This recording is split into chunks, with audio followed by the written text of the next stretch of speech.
selamat sejahtera. Nama saya Moni daripada kelas KBE 2401A, nombor pelajar 2021470966, bersama ahli kumpulan saya Muhammad Faris bin Abdul Salam, Nur Anis binti Muhammad Sufian, Nur Fazana binti Baharum, Nur Dayana binti Zaidi, Elma Syafina binti Baharin.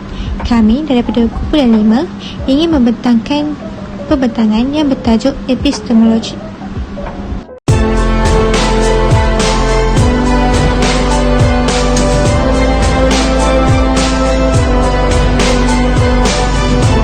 Assalamualaikum warahmatullahi wabarakatuh.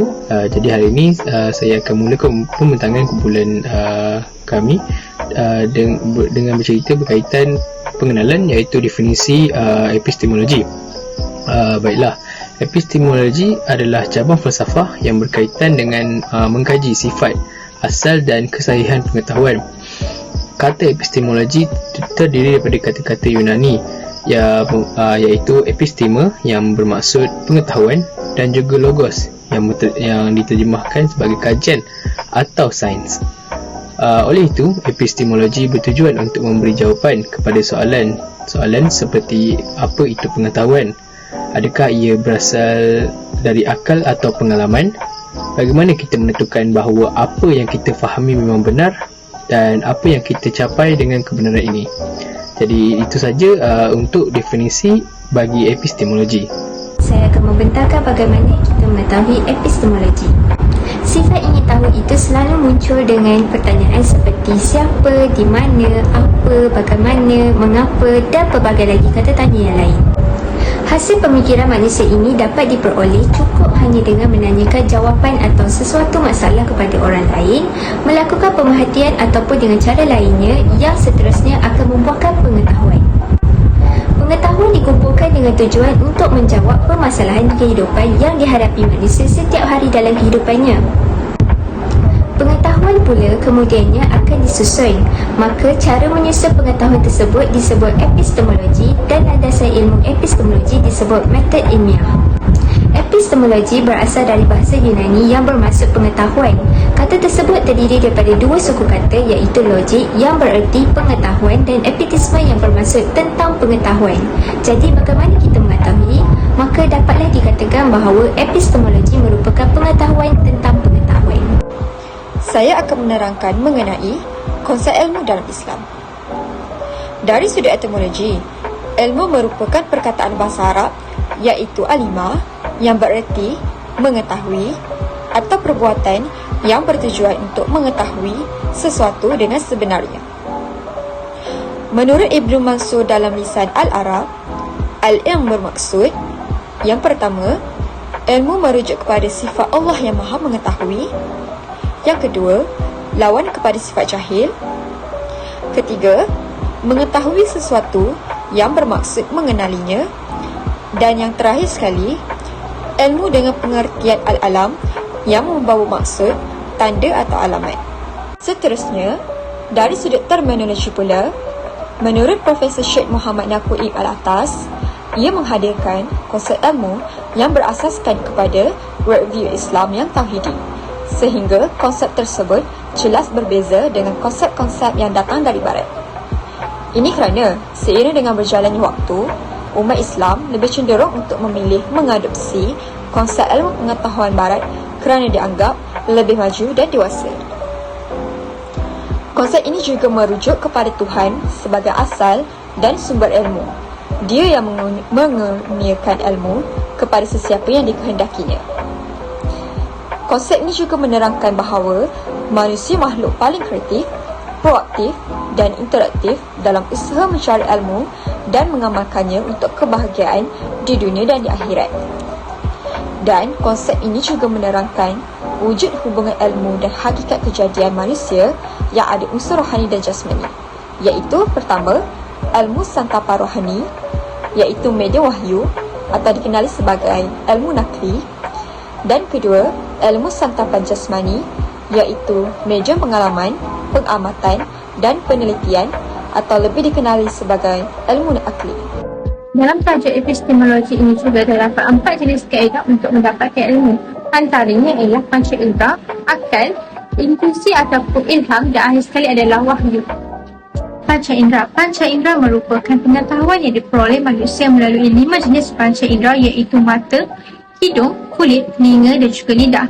Panca indera juga dikenali sebagai pengetahuan empiris, iaitu pengetahuan yang bergantung kepada pengalaman dan juga pengamatan. Mengikut kaum empiris berpendapat bahawa pemikiran manusia bukan diperoleh melalui pemikiran yang abstrak, tetapi melalui pengalaman yang konkret. Kedua adalah kaedah menggunakan akal. Dengan adanya akal, kita dapat membezakan antara baik dan juga buruk. Selain itu, pemikiran yang betul dapat membuahkan pemikiran yang benar, iaitu didaktif dan juga induktif. Didaktif merupakan kaedah penemuan, manakala induktif merupakan kaedah penaklukan.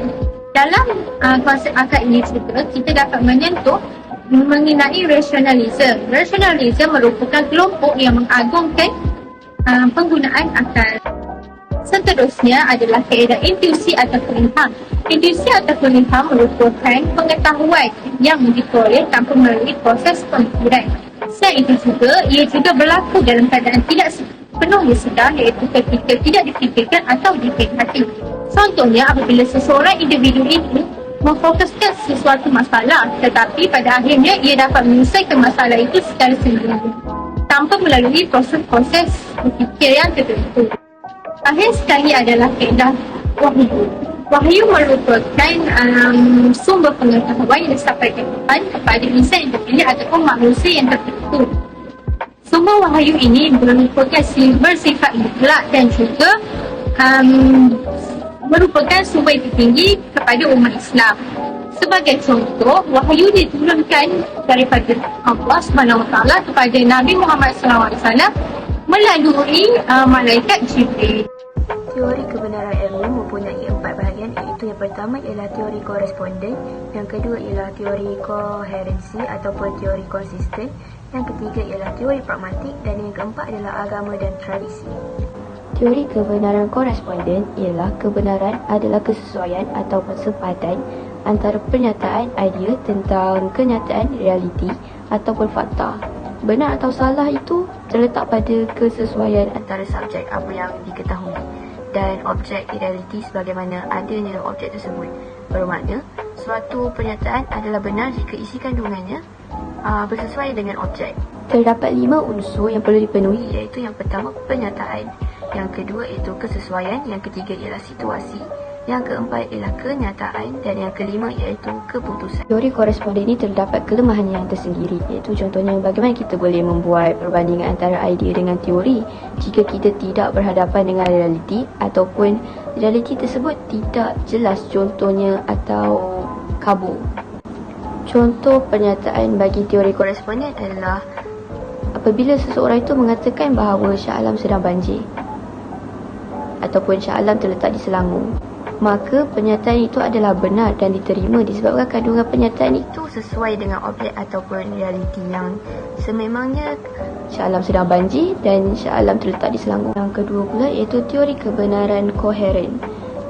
Teori kebenaran koheren ini ialah suatu pernyataan dianggap benar bila ia bersifat koheren ataupun konsisten dengan pernyataan-pernyataan sebelumnya yang dianggap benar ataupun tetap. Pertimbangan adalah benar jika ia bersifat konsisten dengan pertimbangan lain yang telah diterima kebenarannya ataupun berkesinambungan mengikut logik.